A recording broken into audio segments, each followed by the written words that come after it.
오늘 말씀 제목 신앙인 다음 경건혀 이렇게 잡아봤습니다. 야고보서 강의 13번째입니다. 벌써 13번 시간이나 야고보서 1장을 갖고 말씀을 함께 나누었습니다. 오늘도 말씀 속에 음성 들으시고 행함이 있어서 하나님의 복을 받으시는 저 여러분들 될 수 있기를 주 이름으로 축복합니다. 할렐루야. 지난주 실천에 대한 말씀을 나누었습니다. 말씀을 듣고 행하는 사람이 복이 있다 그랬습니다. 그런데 우리가 예수 믿지만 복의 주인공 되지 못하는 이유는 실천이 없기 때문이다. 듣고 자기를 속이는 자가 되기 때문에 우리가 복을 받지 못한다는 말씀을 나누었습니다. 저도 그렇고 여러분들도 그렇고 신앙생활 참으로 오래 해왔습니다. 그런데 수많은 시간 동안 훈련되지 못한 부분들이 많아서 아직도 오랜 시간 동안 신앙생활을 해왔지만 아마추어 신앙의 모습이 많다는 거예요. 아마추어와 같은. 여러분, 만약 우리가 다른 어떤 것을 수십 년간 해왔다면 굉장한 전문가가 됐을 겁니다. 그런데 예수 믿는 일만큼은 전문가가 되지 못하는 이유가 뭘까 하는 거예요. 아직도 아마추어에서 머물지 못하는. 그래서 실천이라고 하는 문제는 가만히 앉아 있는다고 되는 것만은 아니라고 하는 겁니다. 또 세월이 지난다고 해서 경건의 능력이 생기느냐, 그것도 아니라는 거죠. 직접 해봐야, 직접 순종하고 실천해봐야 경건의 능력이 생기는 겁니다. 그러니까 될 때까지 반복적으로 해보는 겁니다. 그러면 그 실천이 언젠가 습관이 되고 그리고 나에게 자연스럽게 묻어나는 그런 경건의 모습이 보여진다는 겁니다. 그래서 신앙생활이라고 하는 것은 실천을 반복적으로 하는 겁니다. 그러면 그것이 습관이 되고 능력이 되고 자연스러움이 되는 겁니다. 어느 철학자가 그런 말을 합니다. 습관은 의지적인 행동을 본능적 행동으로 바꾸는 힘이라 그랬어요. 습관이 왜 중요하냐? 습관과 형식은 다른 겁니다. 습관은 몸에 체득된 에너지입니다. 왜 습관이 뭐냐면 의지적 행동을 본능적 행동으로 바꾸는 힘이라. 그래서 습관이 될 때까지 계속해서 운동 에너지를 우리가 써야 되는 겁니다. 계속해서 반복해야 습관이 되는 겁니다. 그래서 우리가 누가 뭐라고 하지 않아도 경건의 능력이 그 안에 보이게 되는 겁니다. 여러분, 왜 우리가 정말 예수 믿는 사람들은 예수 믿는 향기가 본능적으로 나오지 않을까? 예수님 믿는다고 하는 우리가 왜 우리 속에 예수 믿는 향기가 왜 본능적으로 튀어나오지 않을까? 그것은 반복적으로 실천을 하지 않기 때문이라는 거예요. 좀 억지로는 하는데 반복적으로 실천을 하지 않기 때문에 습관이 될 때까지 해야 되는데 중간에 멈추기 때문에 능력이 없게 되는 겁니다.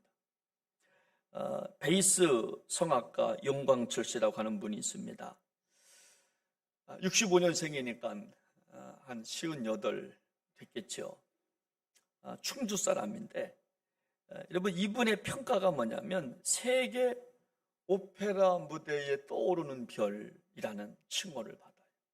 그리고 바그너가 갖고 싶었던 목소리다, 이 정도로 아주 유명한 사람입니다. 그런데 그의 배경은 화려하지가 않아요.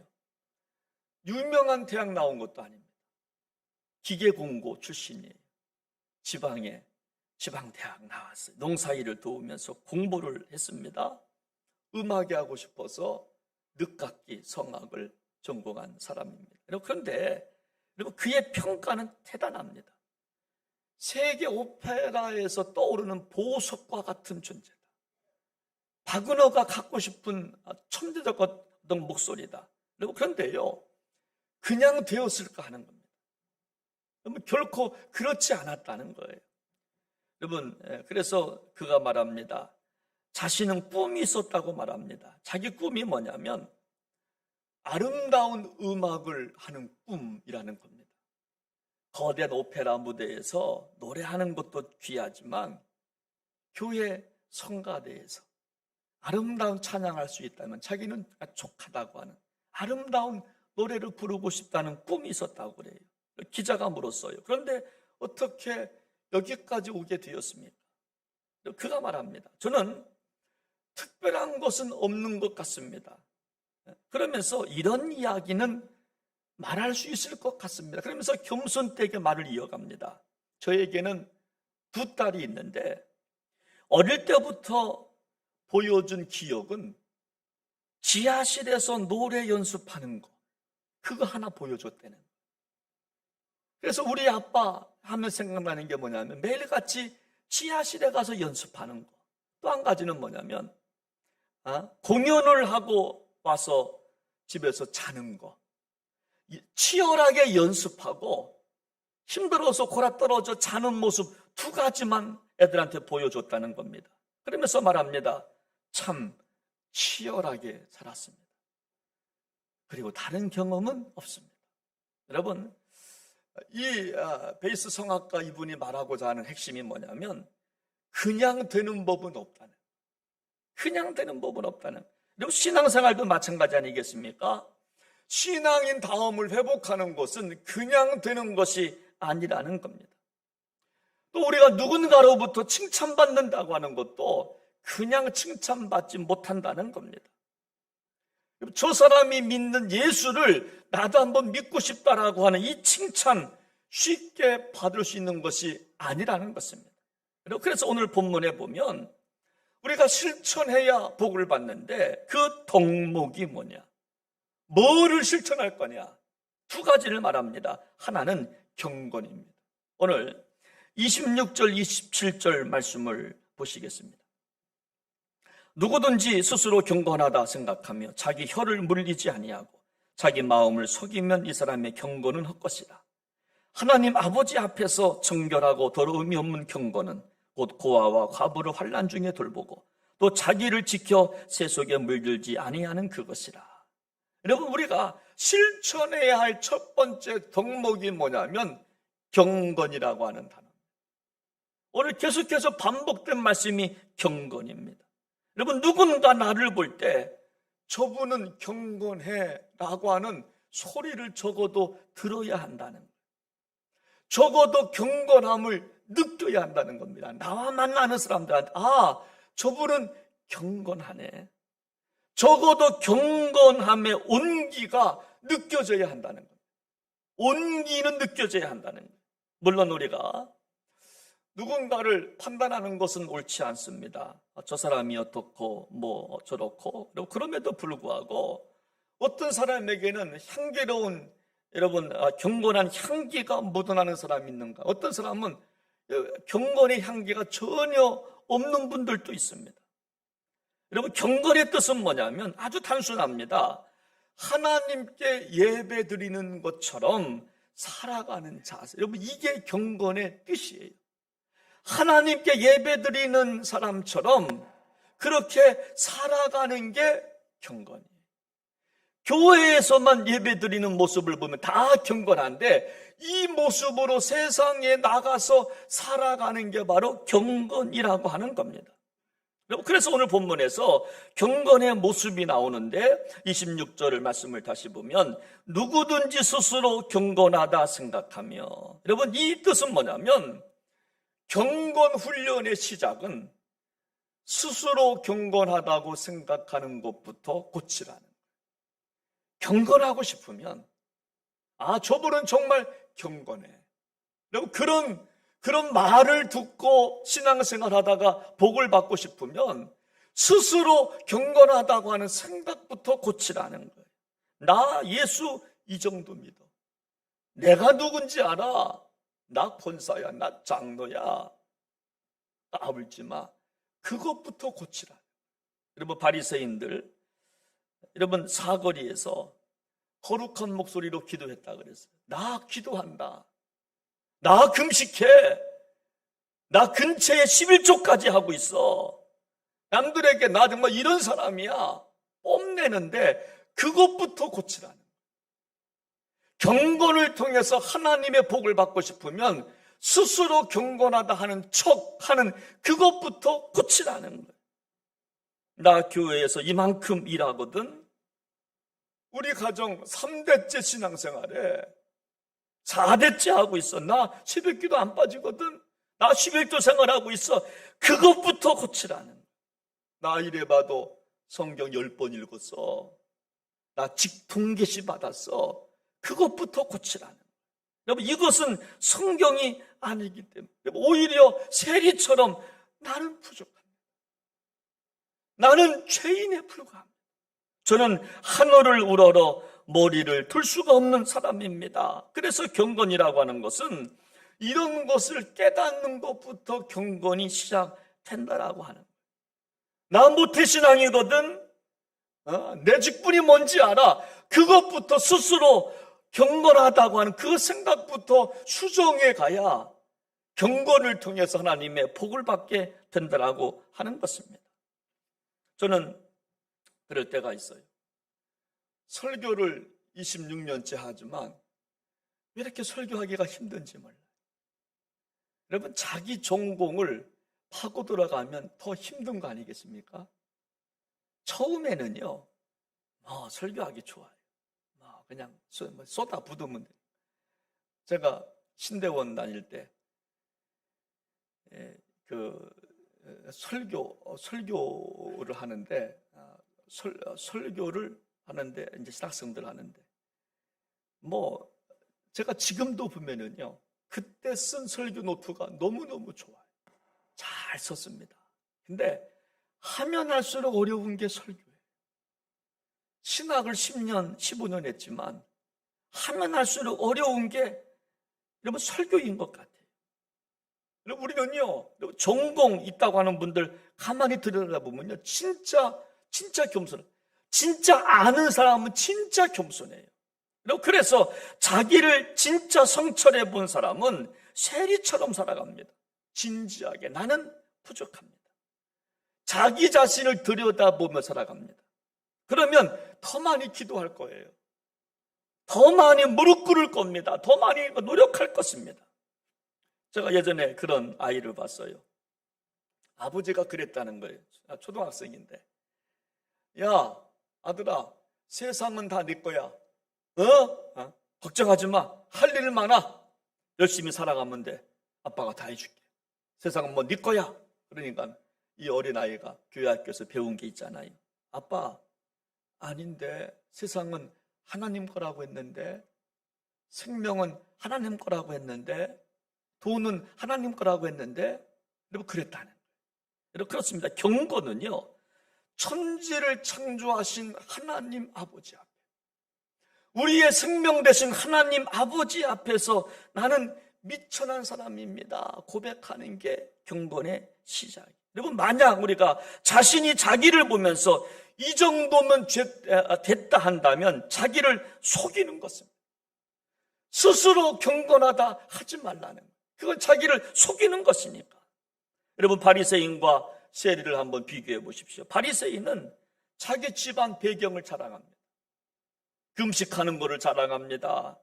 경건을 자랑합니다. 그런데 세리는 나는 죄인입니다.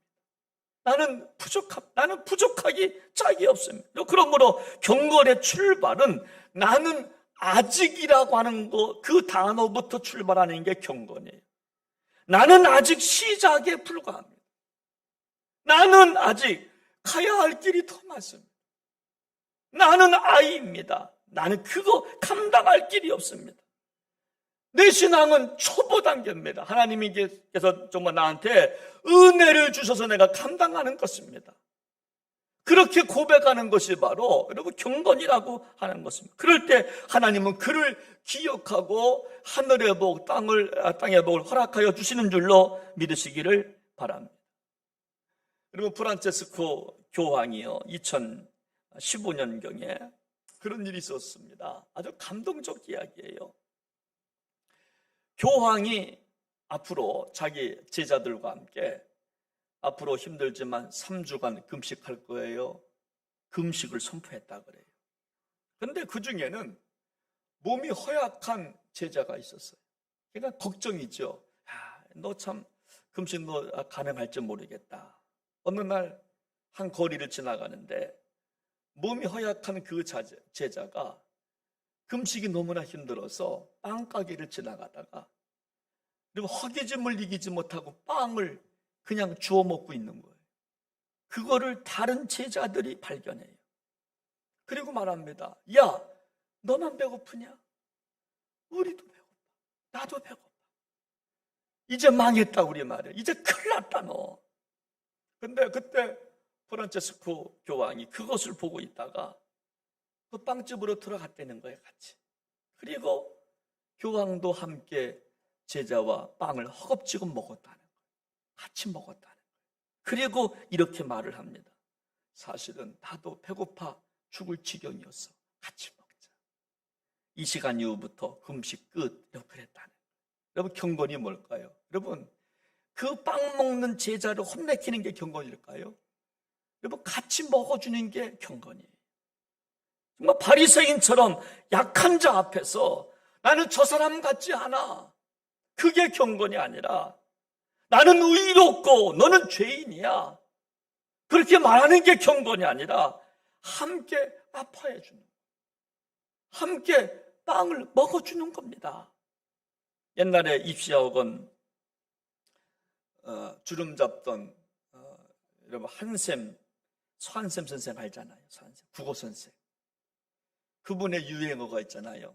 밑줄 쫙 동그라미 땡. 밑줄 쫙 동그라미 땡. 저는 이 말이 경건을 묵상하면서 머리에 맴돌기 시작했어요. 경건이 뭘까?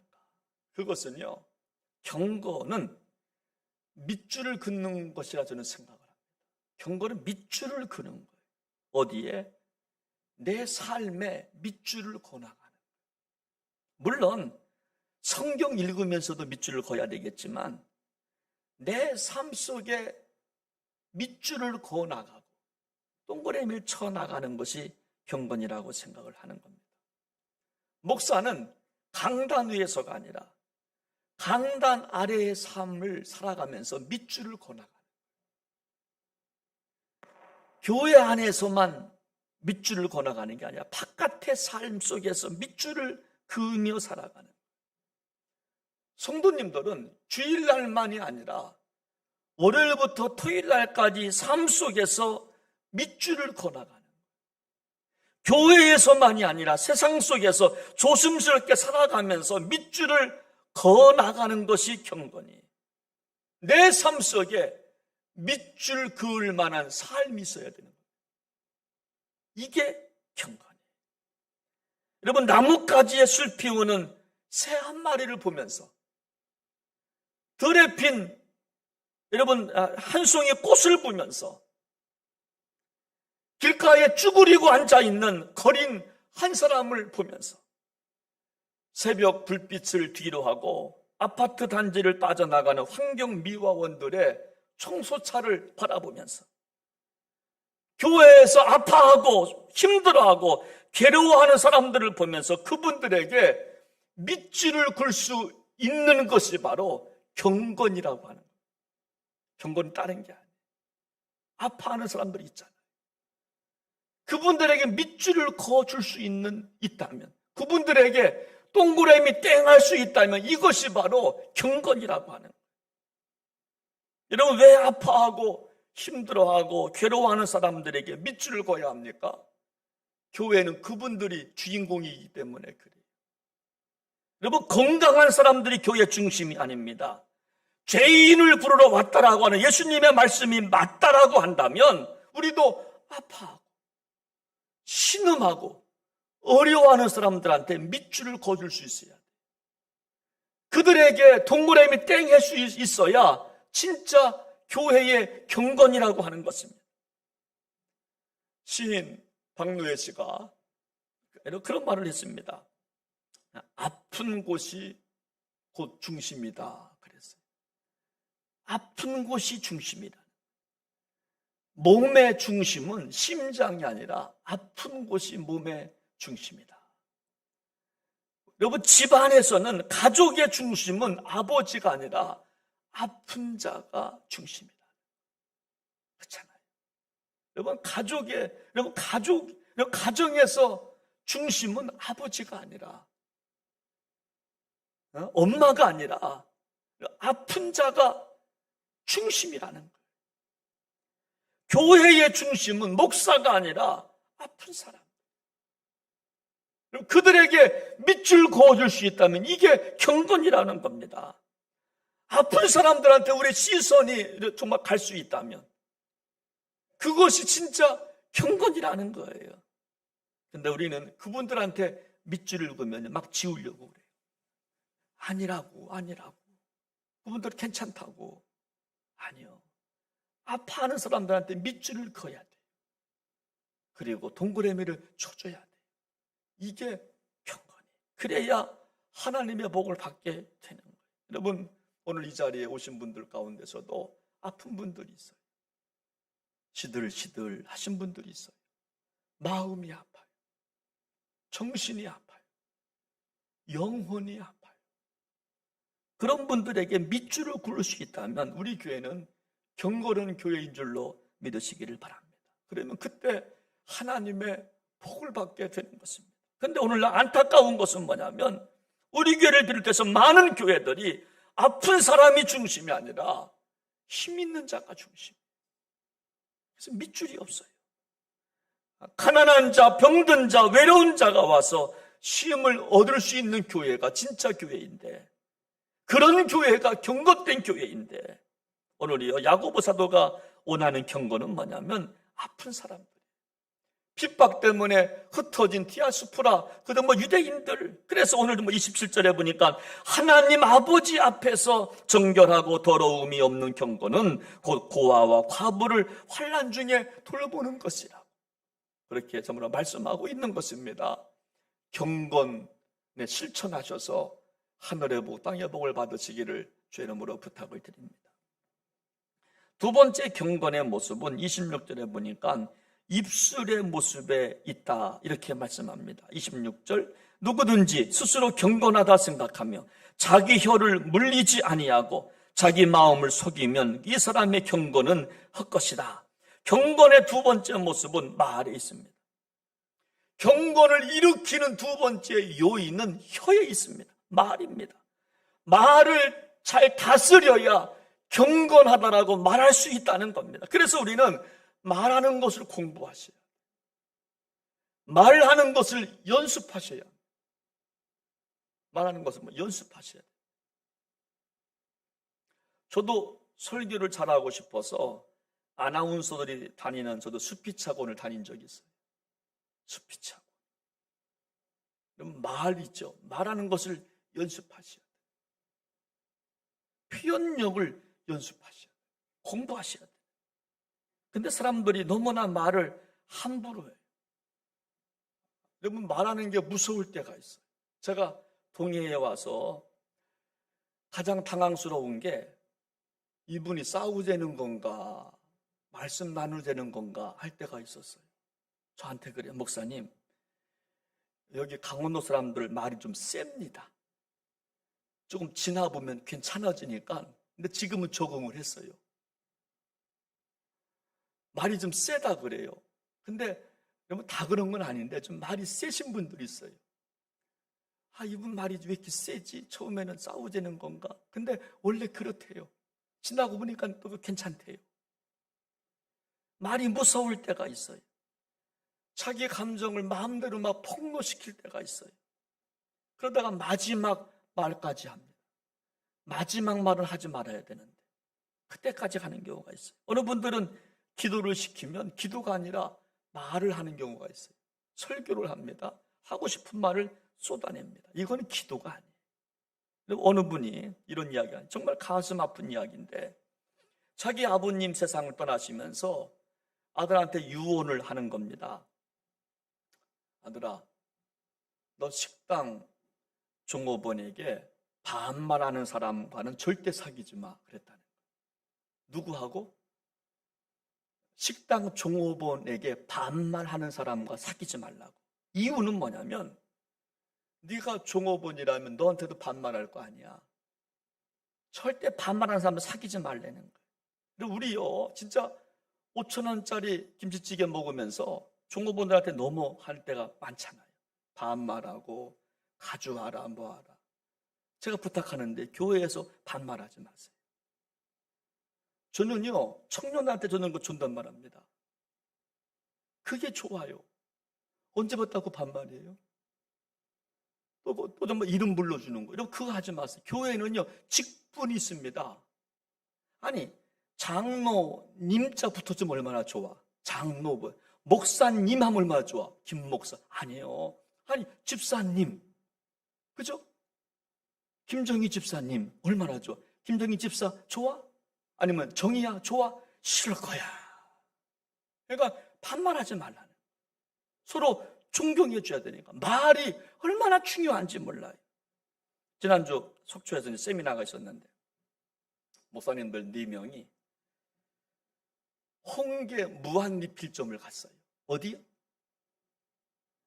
홍게 무한리필 35,000원짜리. 야, 시커 먹고 오자. 갔어요. 시커 먹고. 저보고 기도를 또 시켜서 제가 기도를 했어요. 근데 기도를 하고 있는데 그 사장님이 옆에 서서 같이 기도하는 거예요. 끝나고 나더니 목사님들이시죠? 예, 그랬더니 아이, 목사님 기도에 얼마나 좀 은혜가 받았는지 제가 그동안 너무너무 힘들었대. 제가 가게 하면서 너무너무 힘들었는데 목사님 기도에 제가 은혜가 됐대. 교회 나간 지 얼마 안 되는데 좀 은혜가 됐대. 그렇게 말을 하는데요. 무한리필 홍게잖아요. 한 번 더 먹을 때 한 번만 더 주시면 안 되겠습니까? 그러면서 한 번 더 먹고 또 먹고 싶은데도 한 번만 더 주세요. 맛있네요. 자세가 달라져. 식당에서 기도하고 나니까 자세가 달라져. 기도하고 났는데 저것 주세요. 이것 주세요. 그러면요 안 되잖아요. 그러니까 한 번 더 먹는데도만 눈치가 보이는 거예요. 한 번만 더 주시면 안 되겠습니까? 무한리필인데. 무한리필인데. 여러분, 그래서 경건의 두 번째 모습은 말에 있어요. 왜 우리가 말을 잘해야 되는가? 혀를 잘못 사용하면 엄청난 화가 임하기 때문에 그래요. 여러분, 야고보 3장 6절에 보니까 혀는 곧 불의 세계라. 혀는 우리 지체 중에 온몸을 더럽히고 삶의 수레바퀴를 불사르나니 그 사르는 것이 지옥불에서 나느니라. 혀가 얼마나 무서운지 불과 같다는 거예요. 지옥불처럼 다 태워버린다는 겁니다. 혀 때문에 인생이 망가진다는 겁니다. 여러분, 예수님께서도 마태복음 12장 34절 말씀을 보니까 독사의 자식들아, 너희는 악하니 어떻게 선한 말을 할 수 있느냐? 이는 마음에 가득한 것을 입으로 말합니다. 혀의 문제는 여러분 마음의 문제라는 거예요. 마음에 있는 것이 튀어져 나온다는 겁니다. 여러분, 마음속에 있던 것이 튀어져 나오는 게 말이라는 거예요. 인천에서 목회할 때 어느 교회를 갔는데 큰 교회예요. 거기에 표어가 뭐냐면 교회 칭찬, 성도 칭찬, 목사님 칭찬. 이게 교회 표어예요. 뭐라고요? 교회 칭찬, 성도 칭찬, 목사 칭찬. 제가 느낀 게 두 가지. 얼마나 교회를 칭찬하지 아니했습니까? 얼마나 성도님들끼리 칭찬이 인색했습니까? 얼마나 목사님을 칭찬하지 아니했으면 표어가 그걸까? 두 번째 깨달은 게 뭐냐면 칭찬해야 교회가 부흥하는 거예요. 칭찬해야 아름다운 교회가. 제가 두 가지를 깨달았어요. 아직도 잊혀지지 않는 이야기가 있어요. 완전 초신자가 교회에 등록했습니다. 그런데 이분이 약간의 좀 뇌경색이 있어요. 치매 증세가 있습니다. 수요 예배 시간입니다. 근데 목사님께서 갑자기 오늘 누가 좀 특송하실 분 혹시 좀 없으시냐고. 그랬더니 이분이 뇌경색을 얻어서 치매기가 약간 있으신 분이 제가 하겠다고 앞으로 걸어 나오는 거 하시라고 박수합시다. 박수했어요. 이분이 노래를 부르는 거예요. 여러분, 뭔 노래를 불렀는가 하면 그대 가슴에 얼굴을 묻고 나는 울고 싶어. 그러면서 막 우는 거예요. 여러분, 교인들이 막 당황하기 시작한 거예요. 그 노래를 또 막 진지하게 불러. 막 눈물까지 흘려요. 그대 가슴에 얼굴을 묻고 나는 울고 싶어라. 여러분, 목사님께서 노래를 마치고 나서 성도님들 은혜 많이 받으셨죠? 박수하겠습니다. 박수를 막 쳐주고 돌아가셨어요.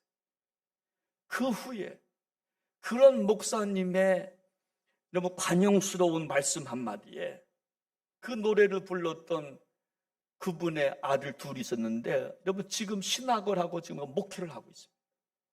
너무나 고맙다. 만약 그런 상황에서 무슨 가슴에 얼굴을 묻고 울어 교회에서 복음 찬송가를 불러요. 그랬다면요 정말 실망했을 겁니다. 여러분, 말 한마디가 사람을 살리는 겁니다. 말이 얼마나 중요한지 몰라요. 여러분, 종교학자 정진영 교수가 이런 말을 했습니다. 요즘 세상은 탐욕의 언어, 비난의 언어만 난무하는 시대다 그랬어요. 요즘 우리 시대는요 탐욕의 언어가 많다, 비난의 언어가 많다는 거예요. 여러분, 탐욕의 언어가 뭐예요? 당신 연봉 얼마 받아? 당신 집안 몇 평 아파트 살아?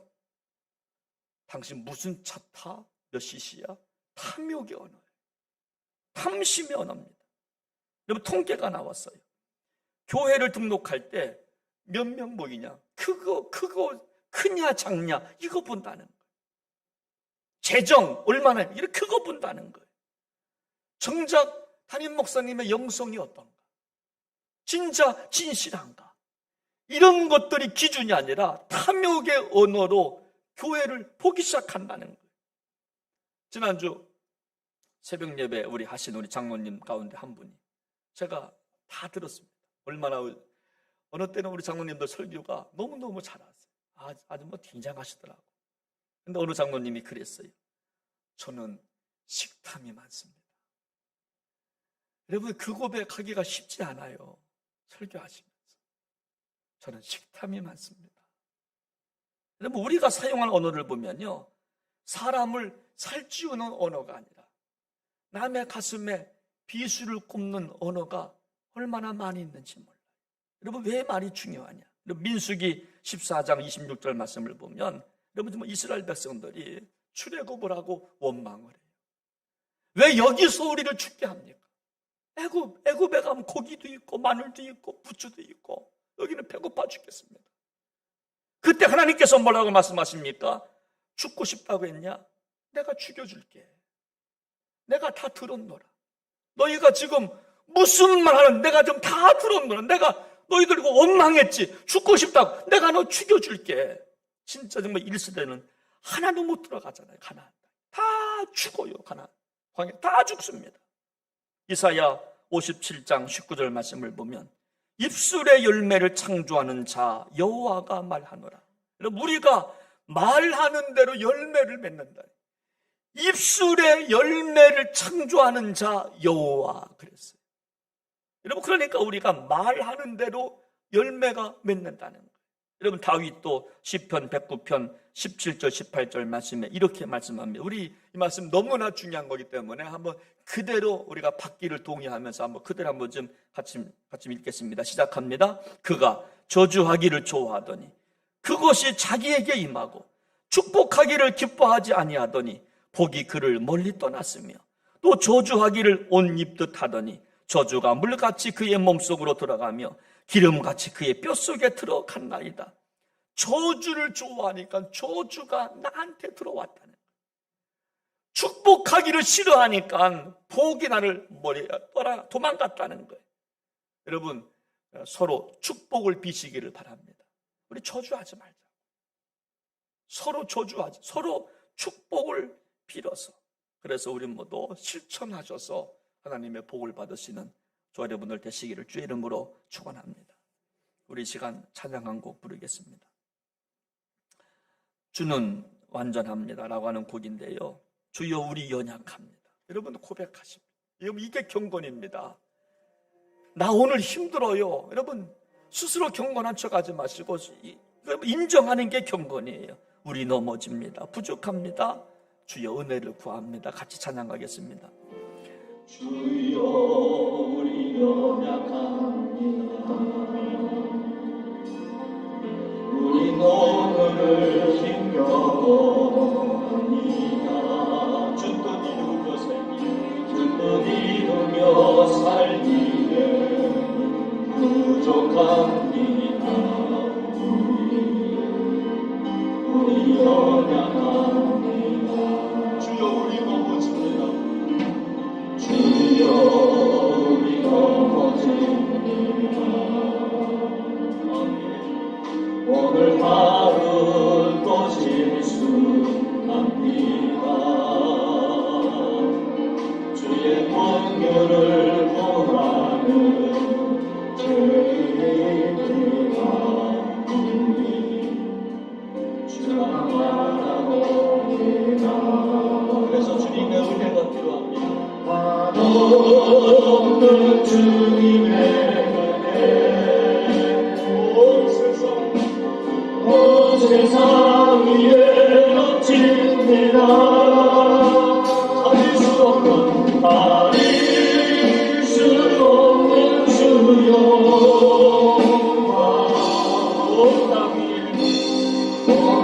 위에 충만하리라. 주님만이 이리오니 그 길 따라가겠습니다. 우리 그 길 따라갑니다.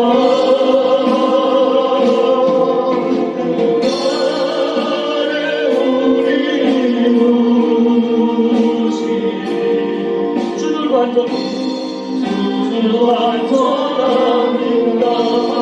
주님의 은혜 알없는 주님의 은혜 온 세상 위에 넘칩니다. 가릴 수 없는 주여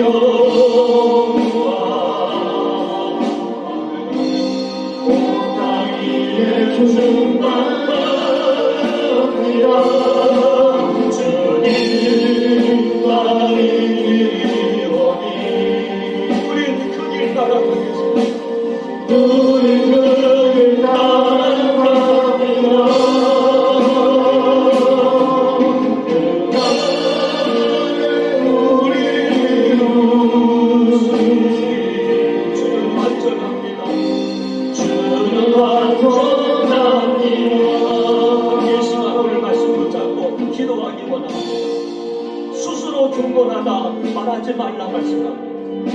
오히려 나는 부족하다. 이것이 경건이라고 말합니다. 나는 연약합니다.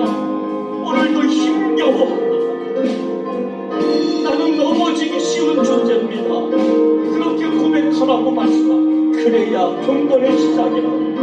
여러분 우리 교회에 연약한 사람들이 있습니다. 오늘 하루하루가 힘겨운 분들이 있습니다.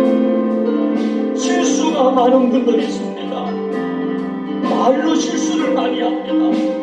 넘어짐이 많은 분들이 있습니다. 그분들한테 밑줄을 거줘야 합니다.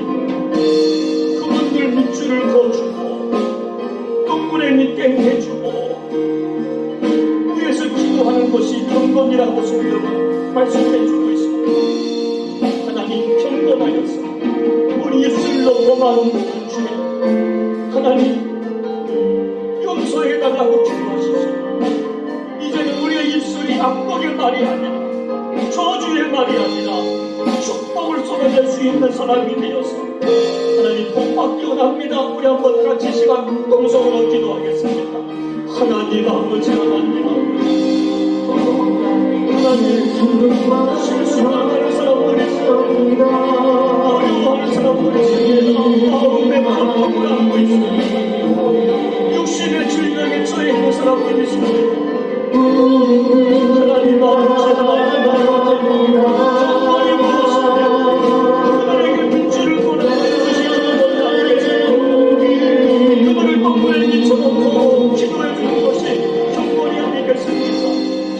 우리 교회가 그런 교회가 되기를 실수가 많고 넘어지고 연약한 신앙을 많이 있습니다.